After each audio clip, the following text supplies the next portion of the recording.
الذي استوقد نارا فلما أضاءت ما حوله ذهب الله بنورهم وتركهم في ظلمات لا يبصرون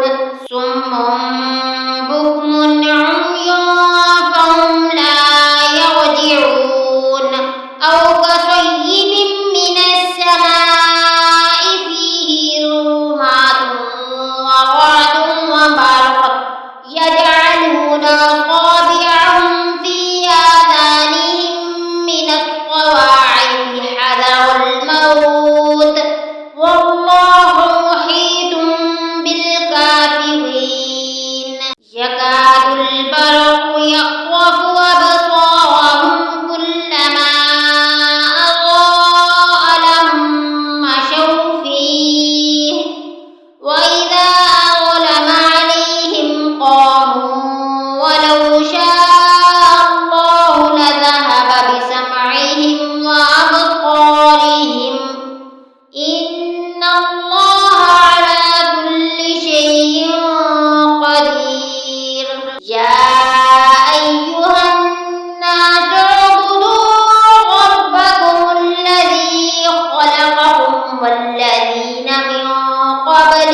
قال ربك للملائكة إني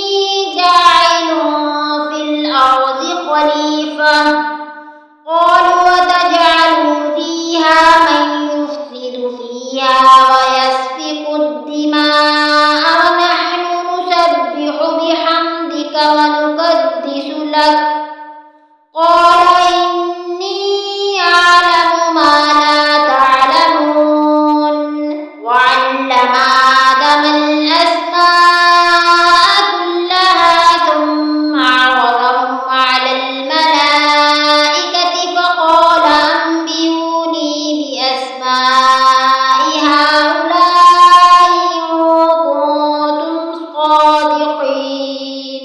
قالوا سبحانك لا علم لنا إلا ما علمتنا إنك أنت العليم الحكيم قال يا آدم أنبئهم بأسمائهم فلما أنبأهم بأسمائهم قال ألم أقل لكم إني أعلم غيب السماوات والأرض وأعلم ما تبدون وما كنتم تكتمون وإذ قلنا للملائكة اسجدوا لآدم فسجدوا إلا إبليس أبى واستكبر وكان من الكافرين وقلنا يا آدم اسكن أنت وزوجك الجنة وكلا منها رغدا حيث شئتما ولا تقربا هذه الشجرة فتكونا من الظالمين فأذلهما الشيطان عنها فأخرجهما مما كانا فيه وقلنا اهبطوا بعضكم لبعض عدو ولكم في الأرض مستقر ومتاع إلى حين فتلقى آدم من ربه كلمات فتاب عليه إنه هو التواب الرحيم قلنا اهبطوا منها جميعا فإما يأتينكم مني هدى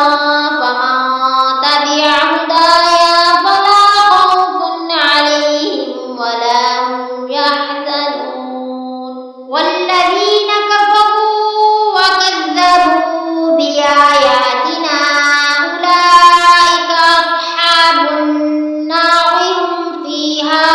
خالدون يا بني إسرائيل اذكروا نعمتي التي أنعمت عليكم وأوفوا بعهدي أوفي بعهدكم وإياي فارهبون وآمنوا بما أنزلت مصدقا لما معكم ولا تكونوا أول كافر به ولا تشتروا بآياتي ثمنا قليلا وإياي فاتقون ولا تلبسوا الحق بالباطل وتكتموا الحق وأنتم تعلمون وأقيموا الصلاة وآتوا الزكاة واركعوا مع الراكعين أتأمرون الناس بالبر وتنسون أنفسكم وأنتم تتلون الكتاب أفلا تعقلون واستعينوا بالصبر والصلاة وإنها لكبيرة إلا على الخاشعين الذين يظنون أنهم ملاقو ربهم وأنهم إليه